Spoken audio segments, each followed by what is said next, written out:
প্রধানমন্ত্রী নরেন্দ্র মোদীর নেতৃত্বাধীন সরকার গোটা দেশে কৃষি সংশ্লিষ্ট ক্ষেত্রে সার্বিক বিকাশে বহুমুখী কর্মধারা রূপায়িত করছে বলেছেন মৎস্যমন্ত্রী সুধাংশু দাস। আজ ঊনকোটি জেলার ফটিকরায় নজরুল কলা ক্ষেত্রে বিকশিত কৃষি সংকল্প অভিযানের এক মতবিনিময় সভার সূচনা করে তিনি ভাষণ দিচ্ছিলেন। তিনি বলেন, কৃষিক্ষেত্রে আধুনিক প্রযুক্তির ব্যবহার বেড়েছে, সহায়ক মূল্যে ধান ক্রয় সহ বিকাশমুখী কর্মধারা চালু হয়েছে। সবাই এছাড়া বক্তব্য রাখেন ঊনকোটি জেলা পরিষদের সভাধিপতি অমলেন্দু দাস, কুমারঘাট পঞ্চায়েত সমিতির চেয়ারপারসন সুমতি দাস, কৃষি উপ অধিকর্তা সৌমেন নন্দী প্রমুখ। এখানে কৃষকদের মধ্যে পাওয়ার উইডার, পাওয়ার স্পেয়ার, মাছ ধরার জাল, বরফের বাক্স ইত্যাদি বিতরণ করা হয়।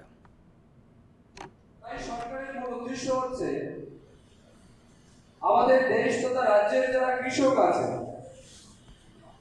তাদের জীবন মূল্যে তাদের মানসিকভাবে এবং আর্থিকভাবে